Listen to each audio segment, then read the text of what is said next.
Speaking with clarity is the difference between being remembered and being ignored. Because you may have the best ideas up here, but if you can't articulate those ideas with clarity, people will doubt your ability, which can cost you your credibility. I've coached thousands of people to improve their communication skills and public speaking, and I want to share with you the 9 tiny changes that will instantly make you clearer. And when I say tiny, I mean tiny. Let's jump in. Number 1, slow down the start of your speech. Most people launch into speaking like they've been shot out of a cannon. Nervous energy kicks in and suddenly it's like, hi guys, thanks for coming today. I'm so excited to be here to share this idea with you. And everybody is thinking, whoa, slow down, mate. Bloody oath. Crikey, you were talking faster than a roux on a hot tin roof. Fair dinkum. I haven't heard someone rabbit on like that since Uncle Kev after his 6 schooner down at the local pub. Sorry, I went full-blown Aussie there for a moment. Start slower than feels natural. Think of it like a plane taking off. It starts slow, it's smooth, it's controlled, and it gradually gets faster. Give your audience time to tune their ears to your voice before you speed up. It also really helps you come across more confident and, more importantly, clear. Number 2. Nice chunky bit of dip there. Yeah, perfect. Number 2, energize the whole sentence. Don't trail off.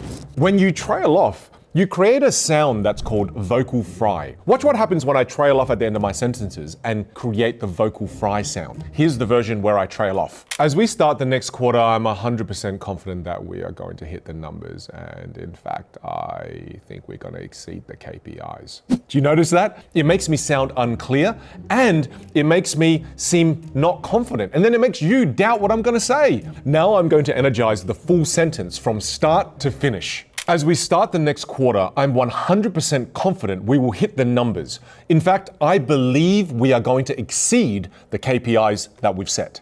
Do you notice the difference? If your sentences trail off, it's like a GPS cutting out right before the last few turns. People are left guessing.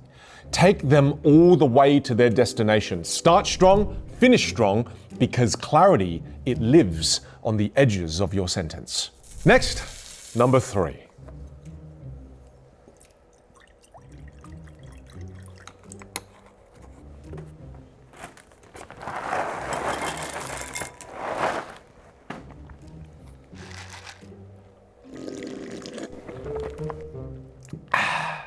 Don't speak in circles.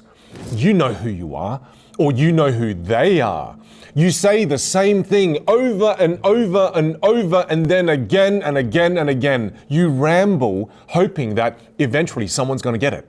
But all that happens is your audience thinks, bloody got the bastard. Mate, I got it the first time, all right? No need to carry on like a pork chop, eh? You're going round in circles like a kangaroo stuck on a roundabout. Sorry, went full Aussie there again for a moment. Listen, say it once, say it clearly. Kill the habit of rambling and talking in circles and repeating yourself aimlessly. Now, does that mean that repetition is bad? Absolutely not. Repetition can be powerful, but only when it's done with intention. I'll expand more on this in habit number 9. Number 4. Oh, these are my favorite.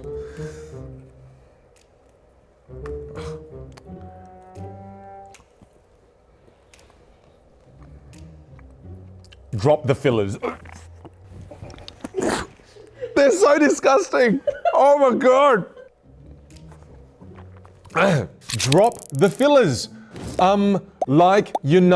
Yeah, those. These are known as auditory clutter. We all use them. And sometimes we don't even notice. But here's the thing. Every filler makes you sound a little more unsure of yourself. They clutter your message and they rob you of authority and credibility. And here's the trick. Whenever you sense a filler word that's slowly creeping up, replace it with silence. How scary is that? See how a pause is way more powerful than saying, A pause makes people lean in. It gives them time to process the things that you're saying, and it builds suspense when it's well placed. I want you to compare these two versions. I'll give you a messy version filled with fillers, and then I'll give you a cleaner version. Here's the messy version. Today I want to, talk to you about, the importance of clarity, because when your message is, it's clear, then people, they actually want to listen. Do you notice how bad that was? Now let me give you the clean version without ums and ahs, without any auditory clutter. Today I want to talk to you about clarity. Because when your message is clear, people actually listen. Do you notice the difference? The first one sounds like verbal confetti, colorful but messy and really pointless. And the second one, crisp, clear, direct. And here's the kicker. When you drop the filler words, you don't just sound more confident, people see you as more confident.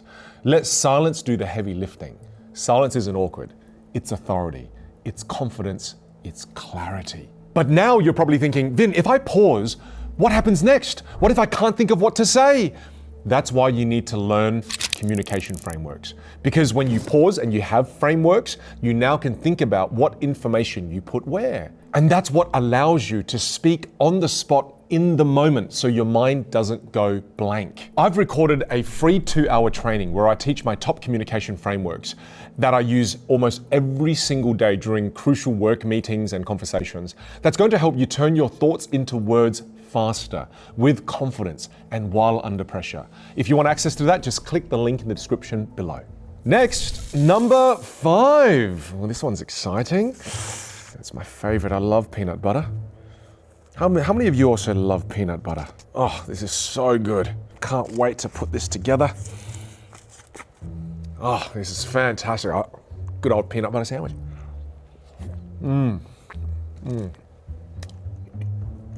Peter, come over here.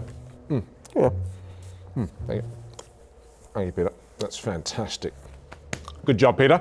Number 5, shorten your sentences. You see, the problem with long, windy sentences, it's like scrolling through a group chat where someone sent you 17 texts in a row.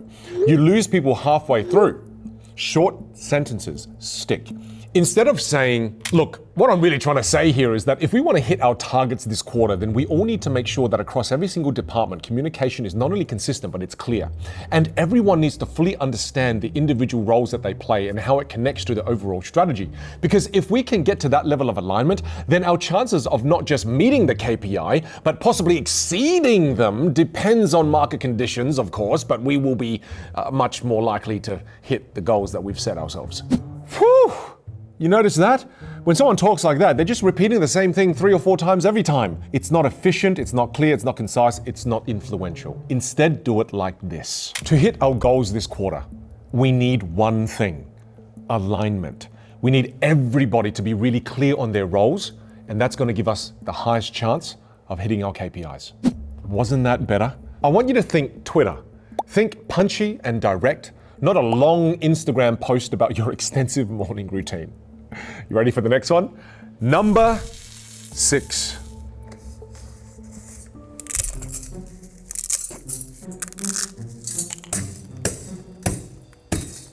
Highlight the key words. Not every word is equal. Let's play with the sentence. The sentence is, this is important. 3 words, but depending on which word you hit and which word you stress and emphasize, the meaning completely shifts. This is important.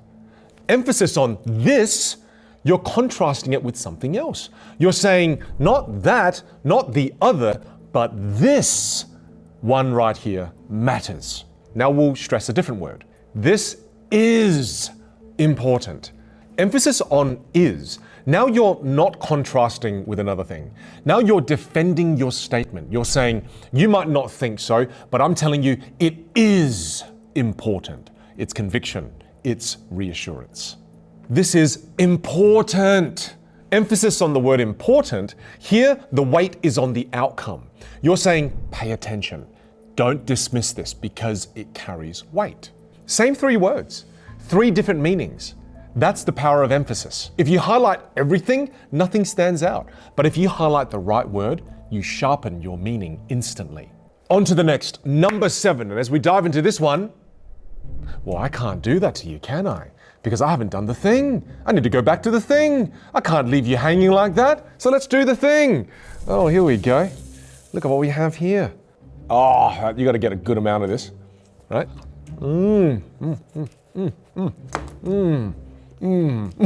Number 7, make numbers simple. Oh my God. This is a great video. So much fun. What was the worst? Woo! What was the worst one? I think it was the stems. No, I don't know. The banana wax was pretty bad, but delicious. I love Vegemite. Nothing kills clarity faster than complicated data. The human brain is wired for stories and simple comparisons, not decimals and fractions.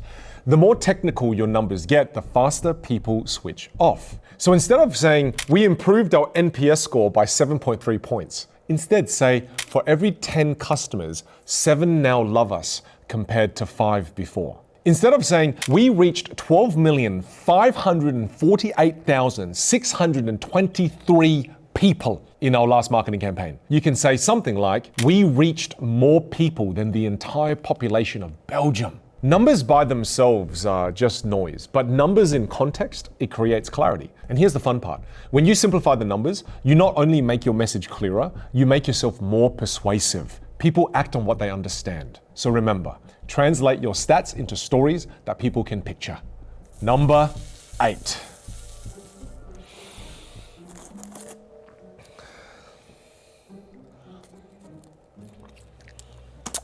Number 8, anchor with hand gestures. Your gestures are subtitles for your voice. They help your audience see your structure, not just hear it. Think about this. If I say, here are 3 things I want to talk to you about. The first one is A, the second one is B, and the third one is C. Do you notice the moment I do that and I take my hands away from the shot, your brain goes, where are the 3 things you're talking about? You feel lost. But if I contrast that and I say instead, here's the first thing we're going to talk about, then we'll talk about the second thing, then we'll talk about the third thing. 1, 2, and 3. The moment I'm doing this, this creates auditory clarity and visual clarity. And it feels organized. Why does this work? Because humans don't just listen with their ears. We also listen with our eyes. Visual anchors lock the message into memory. Let me show you a couple ways you can use your hand gestures. For example, you can use your fingers to count. You can say, listen, the first thing we're going to talk about, the second thing we're going to talk about, and the third thing we're going to talk about is, or step 1, step 2, and step 3.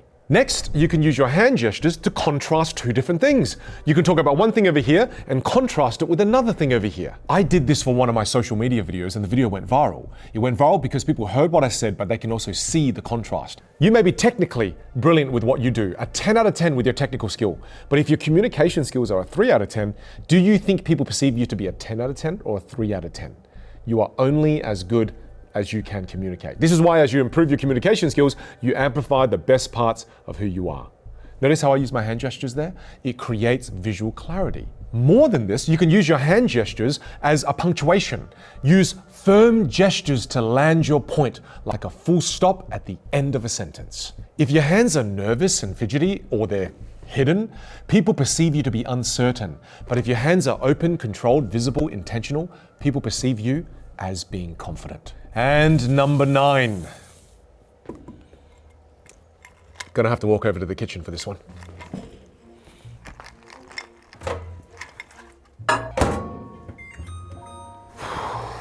A few moments later. Yeah, I'm a bit different like that. I like my ice really soft. God, love soft ice. You see, number 9, repeat your core idea. Remember earlier when I said, don't repeat yourself and don't talk in circles? This is different though. Repetition done intentionally makes your message unforgettable. We tend to get distracted, we're half listening, we're half scrolling, we're half daydreaming. And if you say something only once and move on, most of the time people will miss it, especially if it's a core point of yours. So if your core message and the main point is clarity creates influence, don't just say it once and then hope it sticks.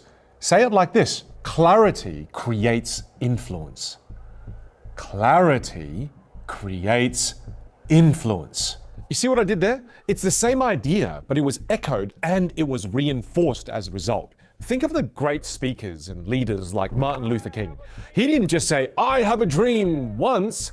He said it over and over and over again until it echoed throughout history. Steve Jobs didn't just say, "Apple, we make products." He says, "No, Apple, we think different. We think different." And he says it again and again and again until it was tattooed into our culture long after his passing. So there you have it.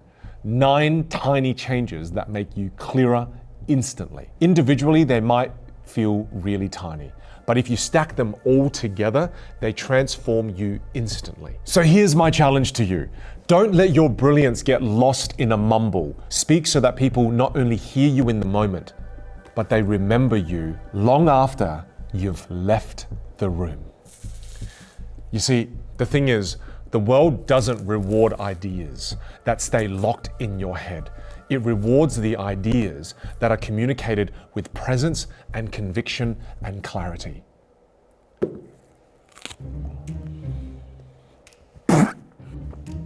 Must commit to the end of the script.